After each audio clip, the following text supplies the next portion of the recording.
감독의 이전 두 편의 영화 너의 이름은 날씨 아이보다 여주인공 교복 치마의 길이가 딱 봐도 깁니다. 교복 치마의 길이를 정하기 위해 실제로 도쿄에 있는 여고생들의 치마 길이를 조사했습니다. 작중 시간대가 2023년 9월인 만큼 지금의 치마 길이가 딱 어울리겠다는 생각이 들어서 이전 두 편보다 길이를 길게 설정했습니다.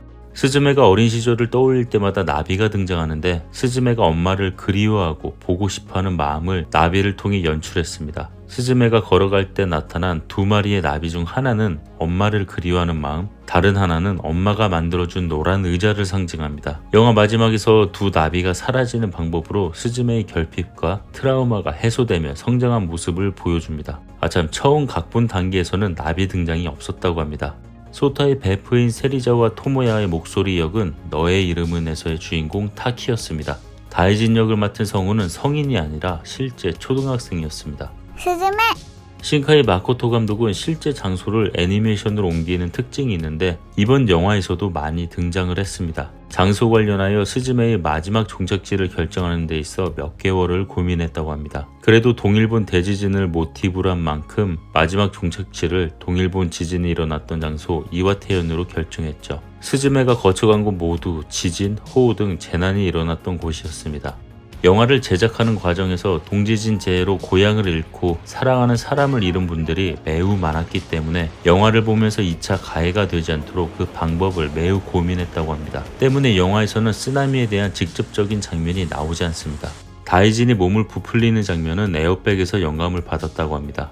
소타가 변할 매개체를 선택하는 과정에서 최종 후보는 의자가 아니라 우유값이었습니다. 그런데 감독은 어느 날 고향에 내려갔다 버스에 혼자만을 위한 홀로 남아있는 의자를 보고 또 아버지가 만들어준 의자의 향수가 떠올라 최종적으로 소타는 의자가 되었습니다.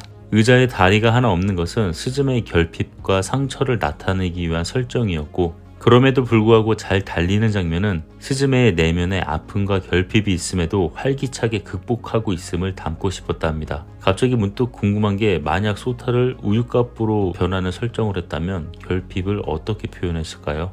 영화의 OST가 영화 중간중간 등장해 흐름을 이끌어가는 일반적인 영화와 다르게 스즈메의 문단속은 영화가 진행되는 동안 OST가 한 번도 등장하지 않고 엔딩 크레딧이 되어서야 처음 나옵니다. 오래전부터 일본은 지진이 많이 일어나는 곳이기 때문에 일본 사람들은 땅 밑에 생물이 살고 있다고 상상해 왔습니다. 그 생물을 미미즈로 표현했습니다.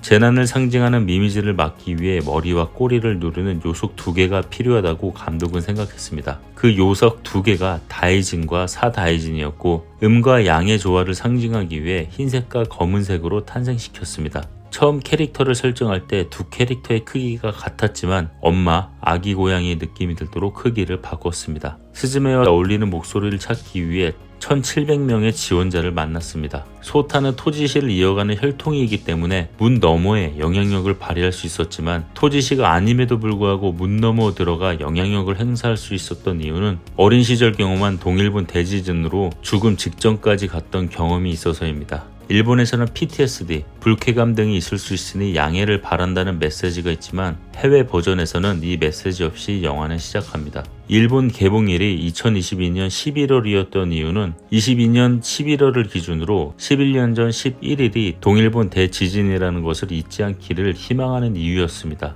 이번 스즈메의 문단속 작품에서 문의 사용법에 대해서는 우리나라 드라마 도깨비에서 힌트를 얻었다고 합니다. 감독은 이 영화는 무슨 영화입니까? 라고 질문을 받는다면 장소를 애도하는 영화라고 답하고 싶어 합니다.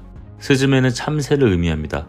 우리가 주변에서 흔히 볼 수 있다는 점에서 참새는 일상을 상징하고 있습니다. 감독의 눈에는 고양이가 변덕스러운 자연과 닮아 있다고 생각해 자연을 상징하는 다이진을 고양이로 선택했습니다. 동일본 지역에 괴멸적인 피해를 입힌 재앙을 지금 그리고 이후의 젊은 세대에도 알려주고 싶었다고 합니다. 사견으로 소타집에서 샤워를 하고 옷을 입은 후 머리를 묶는 장면은 너의 이름은에서 미츠하가 머리를 묶는 장면과 매우 비슷한데 일종의 팬서비스가 아니었나 싶습니다. 그리고 오프닝 시퀀스는 정말 역대급이었습니다.